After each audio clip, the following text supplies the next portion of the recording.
Hello everyone. In this video we are going to learn about threads in operating system. We discuss about thread and process, benefits of threads, what is meant by concurrency and parallelism, what is the use of Amdahl's law, and different types of thread models in this video. A process is a program under execution. A process runs in a separate memory space, whereas a thread runs within the same process with the shared memory space. Example, a process has code section, data section, file section, registers and stack. But whereas a thread will share the code section, data section and the resources of the operating system, but it has a separate register, stack and a program counter also. Since a thread shares the process address space, the creation of thread is easier than creation of a process. Similarly, context switch between one thread to another thread is more easier compared to context switch between processes. Threads are not independent like processes. This diagram demonstrates the thread and a process. A single threaded process contains its own code section, data section, file section, registers and a stack. In a multi-threaded process, threads have the shared code section, data section and file section. Each thread will be having a separate registers and stack. Let us see the advantage of thread. In a multi-threaded server architecture, client gives a request to the server. Server creates a new thread to service the request. The thread will be performing the task on behalf of that request. Therefore, server will resume to listen additional requests from the clients. In that way, server need not wait for the completion of the previous thread. Server is available for handling the client requests. These are the benefits of the threads. Threads improve the performance because it allows multiple tasks to run at the same time, either by parallelly or in the interleaved manner. Threads improve the responsiveness. If one thread is busy, another can handle user actions, keeping the application more responsive. Threads enable concurrency. Multiple operations like saving the files, processing the data, and handling the user inputs can happen simultaneously with the help of the threads. Better CPU utilization. In a multi-core systems, threads can run on different cores. In that way, it will improve the overall system performance. Efficient resource sharing. Threads share same memory and resources within the process. Therefore, the communication between the threads is more faster and it will reduce the overhead compared to processes. Multi-core programming allows parallelism as well as concurrency. Parallelism means system can perform more than one task simultaneously. Concurrency means more than one task makes progress.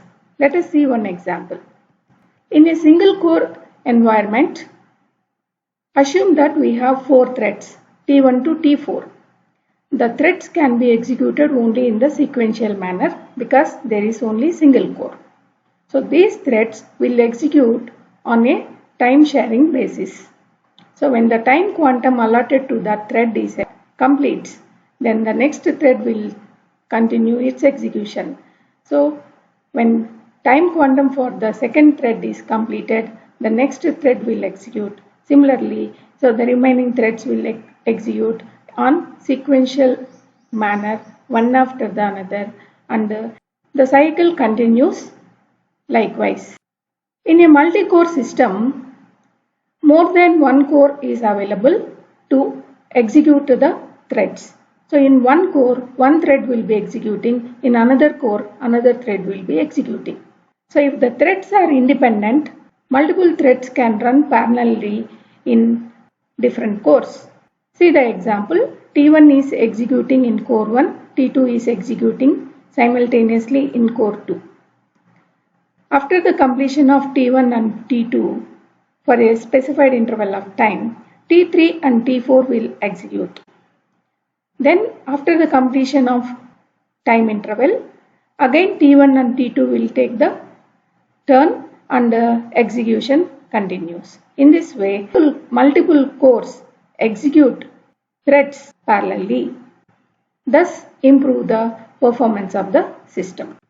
The parallelism can be two types. One is data parallelism, another one is task parallelism. In data parallelism, subsets of the same data is distributed across the multiple cores. That means same operation is performed in each and every core, but the type of data on which the operation is carried out is different. For example, I want to generate the prime numbers between 1 to 1000. Assume that we have two cores. 1 to 500 is given to core 1, 501 to 1000 is given to core 2. So the thread in core 1 generate the prime numbers between 1 to 500.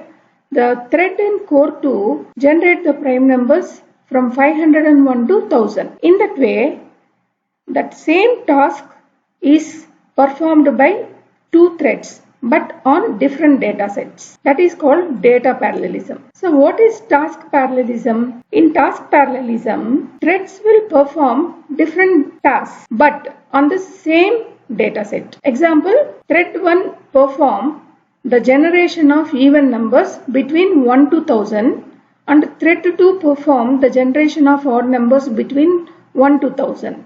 Here the data set is 1 to 1000 is common between the threads, but whereas the task performed by thread 1 is even numbers, task performed by the thread is generation of odd numbers. That is task parallelism. By increasing the number of cores, we can improve the parallelism. The performance gain in adding the additional cores to an application can be identified by using the Amdahl's law. Amdahl's law uses the formula speed up that is equal to 1 by s plus 1 minus s by n. Here s is representing the serial portion. N is representing the number of cores. If s is the serial portion, 1 minus s is nothing but parallel portion. That means the task can be executed in parallel. Serial portion means the task can be executed one after the another. Assume that in a given application there is 75% parallel portion is there, 25% serial portion is there. If we are moving from one core to two core architecture, how much performance gain is obtained? Let us calculate by substituting these values in this formula. Here the parallel portion is 75%. Serial portion is 1 minus 75, that is 0.25. Parallel portion is 0.75. If we substitute these values in the above formula, we get the speed up of 1.6 times compared to single core execution of application. The difference between user thread and kernel thread. User threads are managed by user level library functions like POSIX P threads, Windows threads, Java threads. Kernel threads are managed by operating system kernel. These are the various operating systems that supports kernel level threads. Windows, Solaris, Linux, Unix, Mac OS, etc.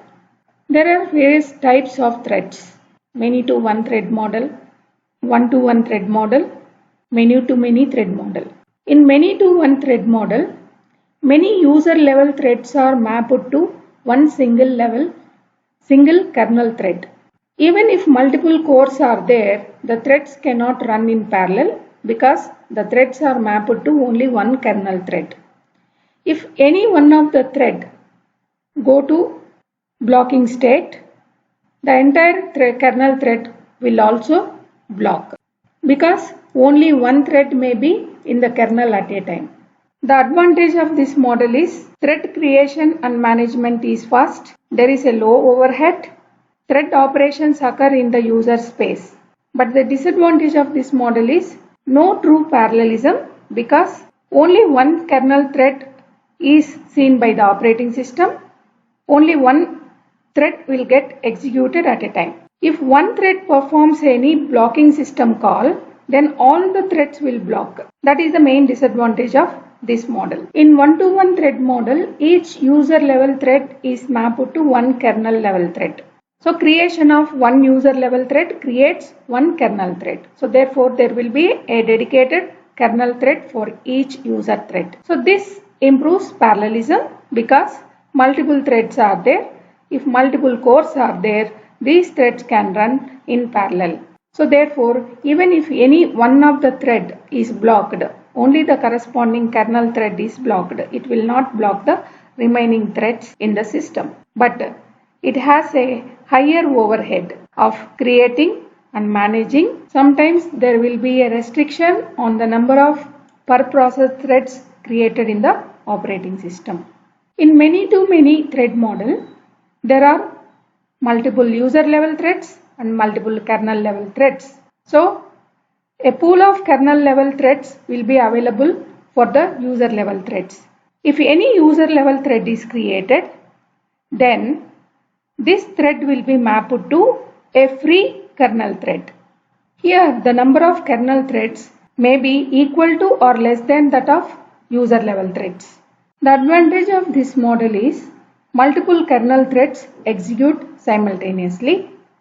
Even if one thread blocks, other kernel threads continue. The number of kernel threads can be adjusted according to the application requirement. It has less overhead compared to other models, less overhead compared to creation of one kernel thread per one user thread. But the disadvantage of this model is thread mapping and scheduling are difficult. There is a higher management overhead between the user and kernel threads. The advantage of this model is it supports true parallelism. A two-level thread model. It is a combination of many-to-many and one-to-one thread model. The main motivation behind this is if it is a normal thread, it can be in the many-to-many model. If it is a high priority thread, it may have a separate dedicated kernel thread for executing the task for high priority process. If it is a normal priority process, it can take a free kernel thread from the pool of kernel threads and can execute. If the kernel thread is not available, the thread can wait for the availability of a kernel thread and then it can execute when kernel thread once it becomes available. So there won't be any waiting for the high priority threads, whereas for normal priority threads, if kernel threads are busy, there may be some waiting time. Thank you for watching this video. If you like this video at any point of time, you can subscribe to my channel. Thank you.